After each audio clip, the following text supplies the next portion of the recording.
আসসালামু আলাইকুম প্রিয় কৃষক ভাইরা, আবারও চলে আসলাম আপনাদের মাঝে সম্পূর্ণ নতুন একটি ভিডিও নিয়ে।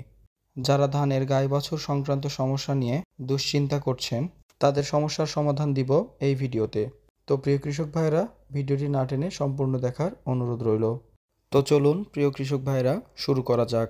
ভিডিওটিতে আপনারা যে ধানগুলো দেখতে পাচ্ছেন, এগুলো মূলত হাইব্রিড জাতের ধান। কিন্তু আপনারা একটা জিনিস খেয়াল করলে দেখতে পাবেন যে একপাশে কাই স্থির হয়েছে, কিন্তু ধানের শীষের সংখ্যা খুবই কম। তবে অন্য পাশে এর ভিন্ন চিত্র দেখা যাচ্ছে। আপনাদের মনে স্বাভাবিকভাবেই প্রশ্ন জাগতে পারে যে এরকমটা হওয়ার কারণ কি। আপনারা প্রতিনিয়তই হয়তোবা ধানে বিভিন্ন ধরনের সার কীটনাশক প্রয়োগ করে যাচ্ছেন, কিন্তু তারপরেও এই সমস্যা থেকে সমাধান মিলছে না। আবার অনেক কৃষক ভাই জানেই না এই সমস্যাগুলো কেন দেখা যায়। তো চলুন এই সমস্যাগুলো কেন হয় জেনে আসি।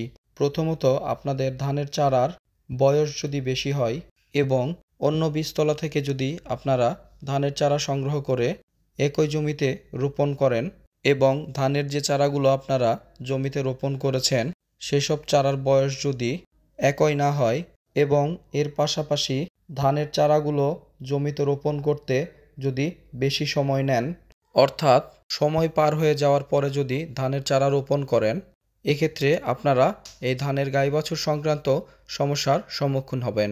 এর পাশাপাশি আরও বেশ কিছু কারণ রয়েছে, যার মধ্যে অন্যতম হলো কাইস্থরের সময় ধানের জমিতে পানি না থাকা। আপনার ধানের জমিতে যদি সময় মতো পানি না থাকে, তাহলে ধানের শীষ বের হওয়ার ক্ষেত্রে তারতম্য দেখা যাবে। বিশেষ করে হাইব্রিড ধানের ক্ষেত্রে এই সমস্যাটি বেশি দেখা যায়। অনেক কৃষক ভাইয়ের হয়তো এই সমস্যাগুলো অলরেডি হয়ে গেছে। আপনারা হয়তো চিন্তা করছেন এখন কি করব। প্রিয় কৃষক ভাইরা, আপনাদের চিন্তার কোনো কারণ নেই। আজকের এই ভিডিওতে আমি এই সমস্যার সমাধান দিয়ে দিব ইনশাআল্লাহ। এখন আপনাদেরকে যেটা করতে হবে সেটা হলো, আপনাদের জমিতে যদি এই ধরনের সমস্যা দেখা যায় তাহলে ভালো মানের জিব্রেলিক অ্যাসিড ব্যবহার করতে হবে।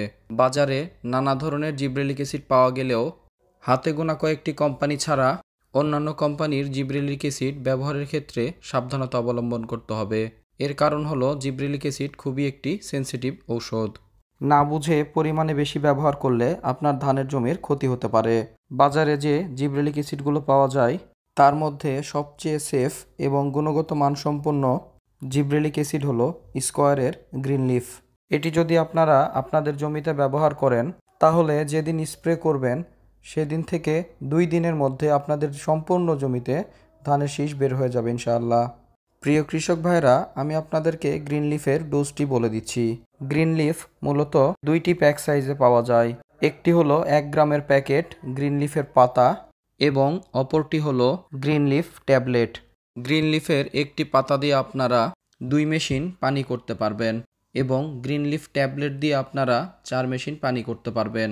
এখন আপনাদের যদি জমিতে স্প্রে করার জন্য প্রতি 33% জমির জন্য 3 অথবা 4 মেশিন পানির প্রয়োজন হয়, তাহলে আপনারা প্রয়োজন মতো গ্রিন লিফ ট্যাবলেট অথবা গ্রিন লিফ পাতা ব্যবহার করতে পারেন।